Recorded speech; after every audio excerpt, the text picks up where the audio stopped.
Baik, Ustadz, ada yang mau bertanya langsung dari Ibu Alia Febriana. Silakan, Ibu Alia. Iya, Bismillahirrahmanirrahim. Terima kasih atas kesempatannya. Assalamualaikum Ustadz. Waalaikumsalam. Semoga Ustadz selalu dalam sehat selalu dan berbagi dengan kami. Ustadz, saya mendengarkan tentang kisah kaum Samud dan Ad. Teringat kalau tidak salah saya pernah juga diajarkan gitu ya, bahwa cerita kisah-kisah kaum ini hanya kaum Samud dan Ad yang tidak ada gitu di kisah-kisah Taurat maupun Injil. Karena katanya kaum Samud dan Ad itu adalah kaum dari bangsa Arab ya, Ustadz. Sementara yang kaum-kaum lain seperti kaum Bani Israel dan sebagainya itu ada gitu ya kisahnya di kitab-kitab terdahulu. Saya ingin minta pencerahannya Ustadz gitu. Apakah benar gitu yang ingatan saya ini, ataukah saya ada khilaf gitu ya di dalam pengertian saya?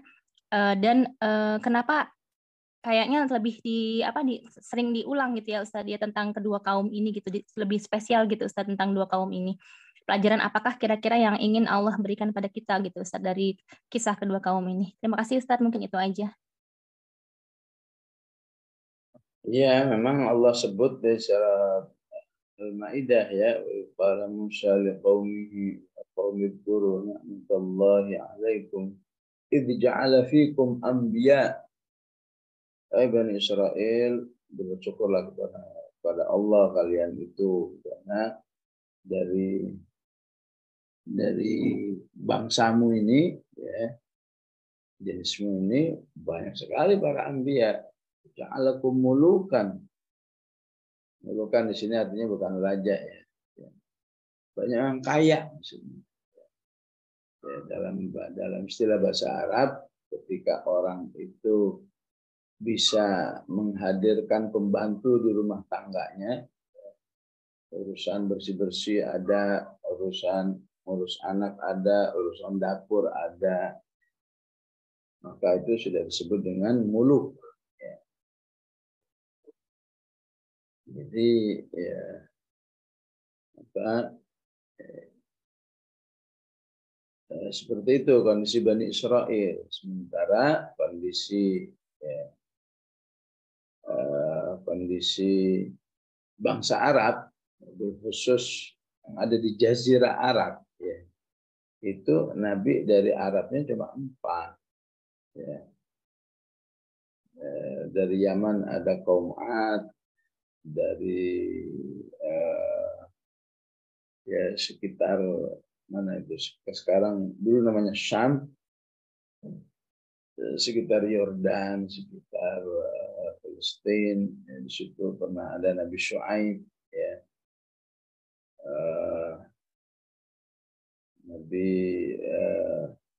Nabi Saleh juga, ya, di dekat Yordan situ ada Thamud, dan yang terakhir Rasulullah Shallallahu Alaihi Wasallam. Ya. Jadi wajar jika Injil yang diperuntukkan untuk Bani Israel, Taurat untuk Bani Israel tidak banyak penjelasan atau bahkan tidak ada ya penjelasan tentang Thamud. Ya. Jadi untuk Al-Quran memang memiliki satu sifat syumuliyatul qaum, menjelaskan semua kaum yang ada, yang dari Arabnya, yang dari Bani Israelnya, yang non Bani Israelnya, ya. Misalnya Ashabul Ukhdud, Luqmanul Hakim, ya. Ashabul Jannah idbalawna Ashabul Jannah laqsamu la yashrumunnaha musbihin. Ya. Jadi seharusnya umat Islam memiliki cakrawala yang lebih luas, karena dia punya referensi bagaimana Bani Israel, bagaimana bangsa Arab, ya. Karena itu untuk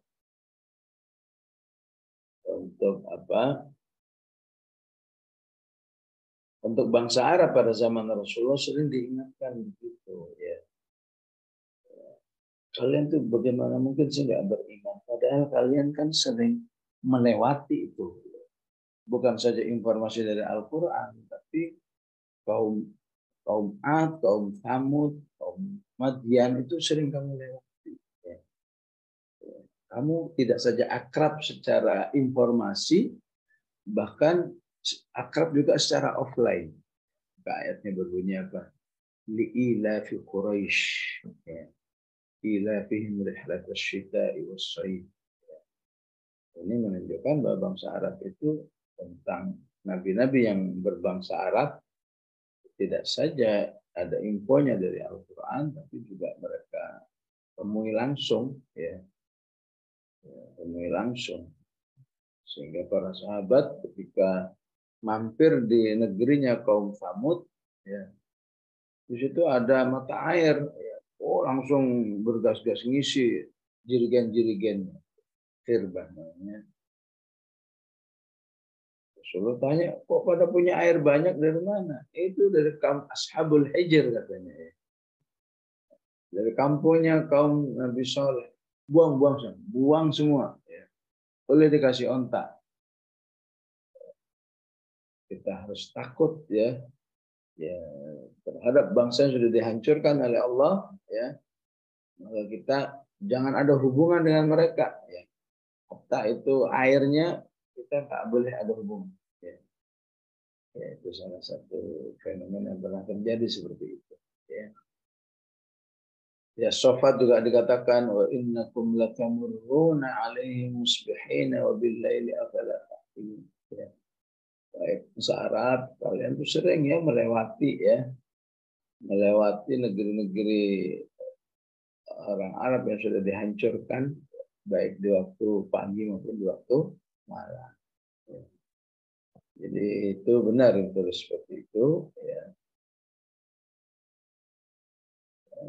Taurat dan Injil itu memang lebih fokus kepada Bani Israel di Al-Quran, dan Allah sebut liyakuna lil alamin, untuk semua orang, ya. Liyakuna lil alamina nadhira. Baik, Allah. Baik, ada yang mau bertanya langsung lagi kepada Ustadznya? Atau saya bacakan yang dari message ya Ustadz. Assalamualaikum Ustadz, mohon pencerahan mengapa pendapat anak ulama mengatasnamakan bapaknya bahwa jilbab tidak wajib, tidak ditabayunkan atau dikonter kepada ulama terkenal yang dimaksud. Karena jelas bertentangan dengan Al-Quran, karena anaknya adalah public figure, akibatnya banyak yang mengikuti pendapatnya. Ya, saya kira tidak sedikit orang yang sudah mengkonfirmasikan ya. Tetangga saya di sini ada seorang ustadz, kebetulan dia karyawan RSCM, mengundang beliau, maka dia langsung tabayun. Benar ini antum mengatakan begini. Ya benar. Ya. Kok bisa? Ini terjadi diskusi panjang. Sampai diskusinya itu, ini langsung cerita. Saya ingat ya, dari ada tangga saya ini seorang ustaz. Begitu terpojok, dia pakai ayat yang ada di surat Saba ya. Wa inna au iyyakum la'ala hudan au fi dhalal. Intinya orang benar atau salah itu yang tahu hanya Allah. Ya. Jadi nggak usahlah kita ribut masalah itu. Kalau kamu ingin pakai jilbab ya silahkan. Enggak juga nggak apa. Karena siapa yang benar, siapa yang salah itu hanya Allah. Dan ya tentu ini penggunaan dalil yang salah juga.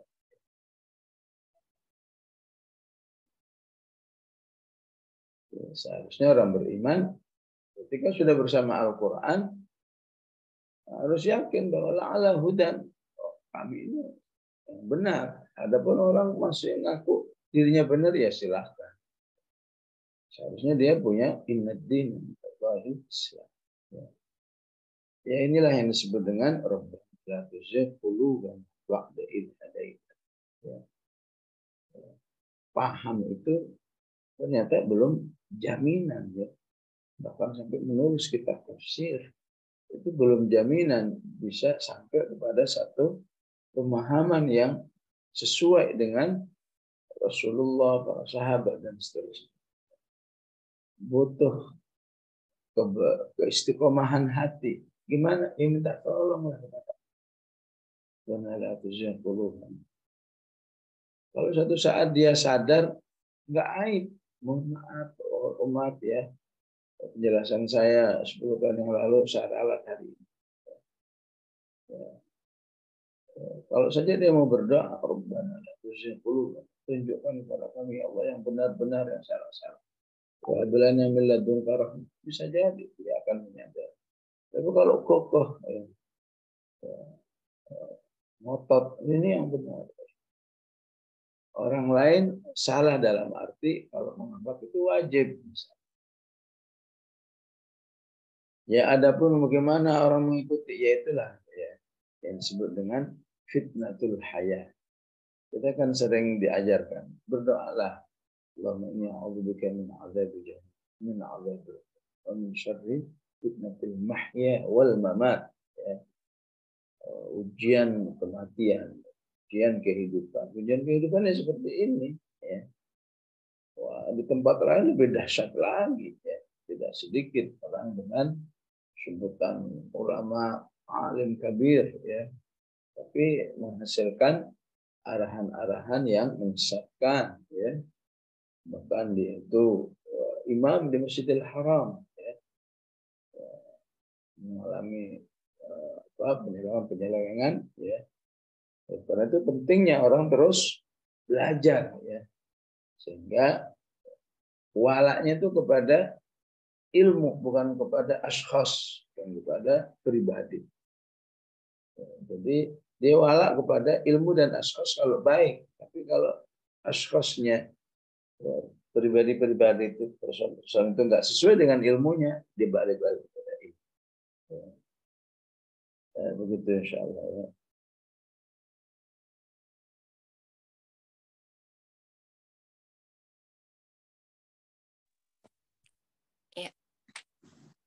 Ini ada yang mau bertanya langsung, Ustadz, dengan Ibu Dwitya. Silakan, Ibu. Baik, jazakallahu khair. Assalamualaikum warahmatullahi wabarakatuh. Waalaikumsalam.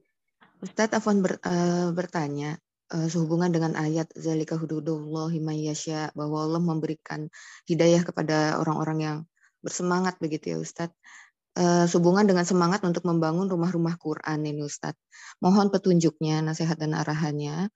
Mana yang lebih utama ya Ustadz untuk kami, istilahnya yang bersemangat gitu ya, membangun bi'ah Quran dan seterusnya. Apakah di rumah gitu ya, atau di masjid? Artinya ketika kita di rumah gitu ya, membangun di rumah-rumah, tentu itu akan lebih ideal buat kita sendiri ya sebagai inisiator atau providernya. Tapi ketika mengadakan di masjid itu karena mencakup banyak pihak dan seterusnya gitu kan, itu akan relatif lebih lambat, tidak ideal dan seterusnya. Mana yang lebih baik? Artinya ketika kami juga menemukan ketika membuat rumah Quran atau gerakan-gerakan dari rumah yang tidak bersinergi dengan masjid itu justru agak kontraproduktif gitu ya. Ada satu kejadian masjidnya akhirnya memboikot gitu ya kajian-kajian yang ada di rumah tersebut, dinilai ini dan itu gitu, sampai ada gerakan anti ya dengan pengajian di rumah tersebut dan seterusnya. Jadi mohon petunjuknya Ustadz sehubungan dengan semangat tadi, mana yang tetap harus diprioritaskan gitu ya, artinya bagaimanapun kita harus tetap berkolaborasi dengan masjid dengan segala kondisinya, atau ya sudah gitu ya tetap dengan idealisme kita untuk mengadakan di rumah sendiri. Jazakumullah khair Ustadz. Assalamualaikum warahmatullahi wabarakatuh. Waalaikumsalam. Siapapun yang ingin menjadi khadimullah, khadimul Quran, ya, relawan Allah, relawan Al-Quran, yang paling utama menata niat dengan sebaik-baik. Menata niat sebaik-baik. Belajarlah dari para anbiya, yang selalu mengatakan wa ma as'alukum alaihi min ajr in ajriya illa ala rabbil niat yang baik ini, niat yang ikhlas, niat yang betul karena Allah ini, ya istilahnya jangan jangan tumbang karena diserang, ya. Ya. Jangan juga melayang karena disayang. Tetap Allahu ghayatun, Allah yang ada yang mengapresiasi, enggak mengapresiasi, saya tetap jalan. Dibully, ya, wah, dihancurkan dan seterusnya, saya tetap jalan. Karena niat saya hanya satu, saya ingin menjadi relawannya Allah Subhanahu wa Ta'ala. Ya. Rumah masjid hanya sarana. Ya. Memang idealnya dua-duanya. Masjidnya rame, rumahnya rame. Masing-masing ada dalilnya itu. Yang masjid, wa majtama'a qaumun fi baitin min buyutillah. Ya. La an yaghdu ahadukum kulla yawmin ilal masjid. Memang aslinya ada dalil. Rumah juga ada dalil. Rumah yang dibacakan Al-Quran, cintai malaikat, tidak disukai oleh syaitan. Jangan kau jadikan rumahmu seperti kuburan. Enggak pernah dibacain Al-Quran. Jangan sampai rumahmu menjadi sumber kegalauan. Kenapa? Karena tidak pernah berkumandang Al-Quran. Jadi dua-duanya. Dan karena kamu ingin punya semangat jadi relawan di tengah kondisi masyarakat seperti ini, di masjid salah, di rumah salah. Di masjid dibully orang, di rumah dibully. Pakai masjid karena ingin menguasai masjid. Pakai rumah, kenapa nggak ke masjid? Ya begitulah. Semua orang yang berjihad, Allah katakan apa? Wala yakhafun. Siapa yang ingin menjadi relawan Allah, apapun bentuknya, termasuk pelayanan Al-Quran, siap-siap menghadapi apa? Orang-orang yang membencinya. Coba ibu itu diam. Ibu diam jangan ngapa-ngapain deh. Insya Allah nggak ada yang benci. Atau kalau bergerak, ibu punya gerakan, pokoknya ayo yang mau belajar jahit sini saya ajarin. Ayo yang belajar masak saya ajarin. Insya Allah nggak ada yang lain, nggak ada yang mencela. Tapi ngajarin Al-Quran siap-siap. Ya. Karena siapa yang ikhlas menjadi relawan Al-Quran, insya Allah min babil jihad, masuk jihad, ya. Karena ketika banyak orang semakin cinta Al-Quran, berarti orang-orang ini menjadi cikal bakal konsumen pelaksana Al-Quran. Jadi wajar, mau ngapain saja dibully orang. Mau populer dibully, nggak populer dibully. Ya. Mau dicocokin orang dibully, nggak dicocokin apalah. Pokoknya kalau sudah Al-Quran dibully. Ya. Ini selalu saya sampaikan kepada siapapun yang menjadi relawan. Ya. Tapi kalau pembulian ini, upaya penghancuran ini kita terima dengan baik. Enggak usah terlalu sering. Kok begini ya, kok begitu ya. Memang saya berbuat rusak. Enggak berbuat rusak ya. Karena kamu ingin menghidupkan Al-Quran. Sebetulnya yang paling nggak suka itu setan. Cuma setannya nggak berani muncul. Dia memanfaatkan orang-orang yang hasidin, ya, memanfaatkan orang-orang yang merasa tersaingi dan seterusnya. Saya bilang asal kamu sabar, ya. Pembulian-pembulian ini cepat atau lambat akan berakhir. Ya. Dan kalau sudah berakhir, disitulah nanti pertolongan Allah yang luar biasa. Ya. Tidak mustahil Allah beri kamu rezeki. Bikin masjid sendiri. Itu sering dan itu banyak kasus-kasusnya. Ya. Bahkan kadang-kadang pakai masjid, pengurus masjidnya udah welcome sekali, Masya Allah ya bagus. Begitu maju disenengin orang, salah lagi. Kok jadi yang populer kamu? Padahal si pejuang-pejuang Al-Quran ini udah kayak ngontrak di masjid itu, ya. 6 bulan 3 juta ya, iyain aja. 6 bulan lagi naik ya 6,5 ya, iya.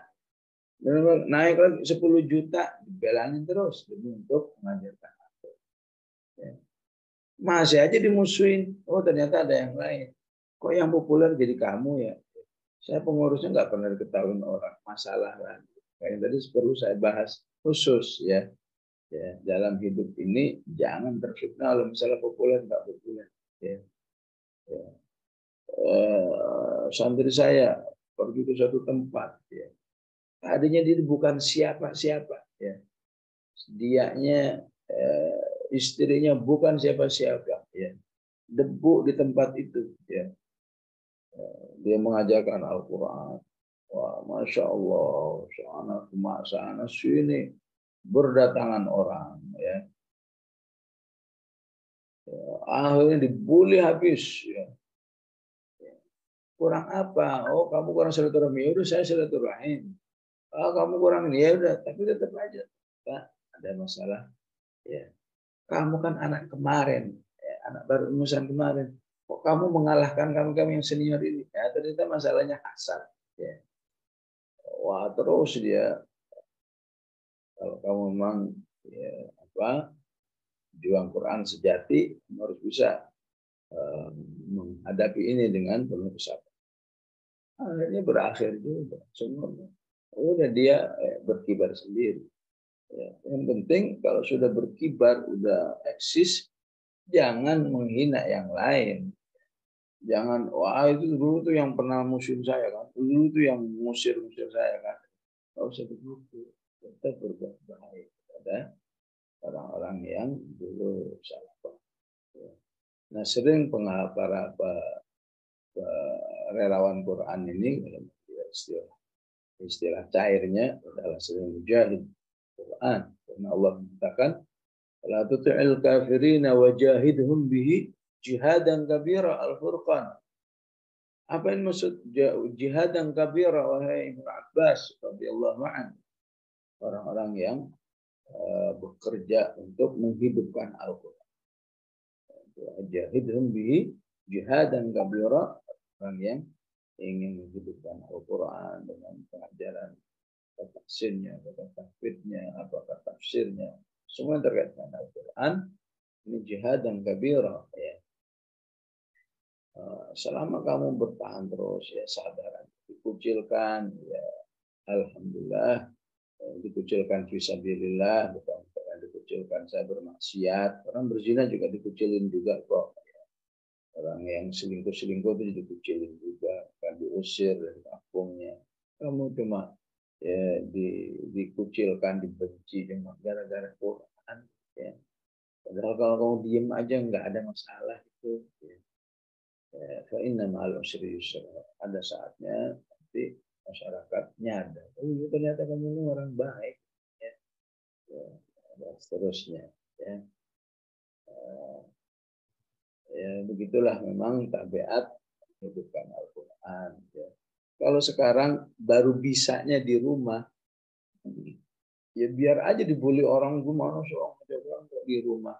Kami ini bukannya nggak mau di masjid, ya, tapi memang mampunya baru di rumah. Ya. Ada murid saya pindah dari satu masjid ke masjid itu ada kali 10. Ya. Diusir dari masjid ini, ayo kerjasama masjid yang lain. Diusir lagi, sampai akhirnya ada dermawan yang mewakafkan rumah. Ini rumah membuat, padahal rumah itu nilainya bisa 2M. Ya. Setelah berapa tahun itu ya, saya sebetulnya sangat kenyang dengan bisa seperti ini, karena memang ya sering menjadi konsultan para murid-murid yang merintis dalam bab seperti ini, ya.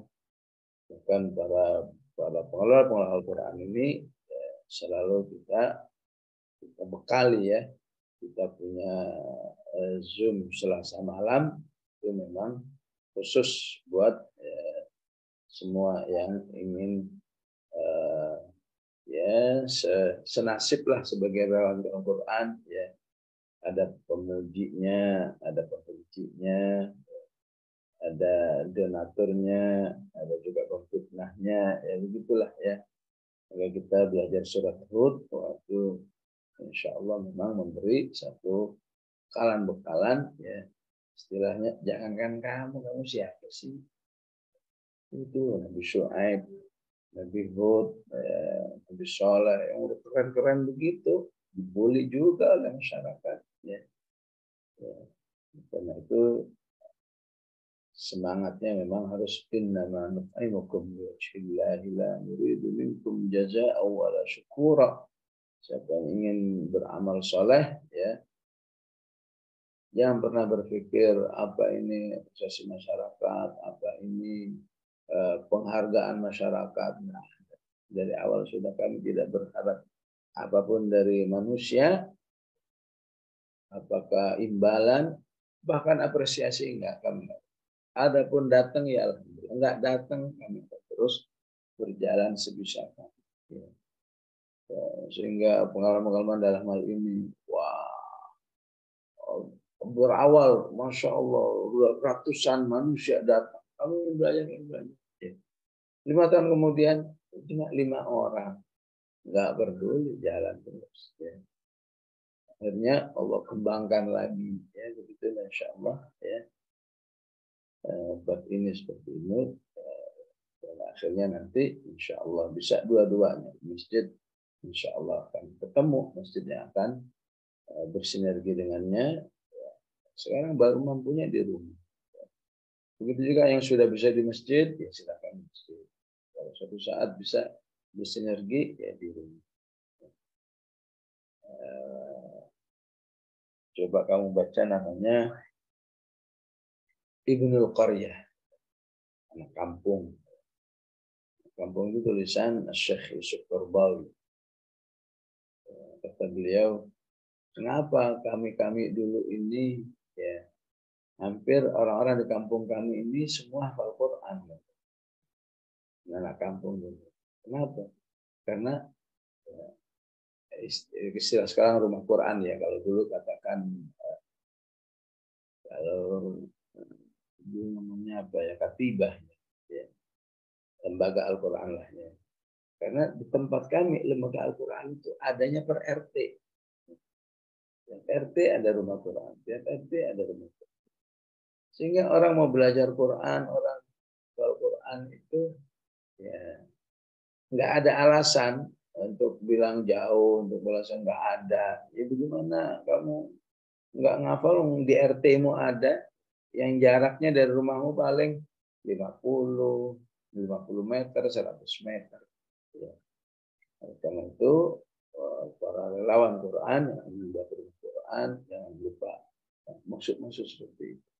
Semoga ini menjadi rintisan suatu saat, ya, anak cucu kita, anak cucu umat semuanya ini, ya, ketika ingin belajar Quran, ya ibaratnya, ya seperti orang kepingin ke minimarket. Orang minimarket itu dimanapun kita berada, nggak ada yang jauh. Bodoh amat walaupun peraturannya nggak boleh ada kalau sudah ada katakan masyarakat yang jualan. Kecuali di Sumatera Barat, ya.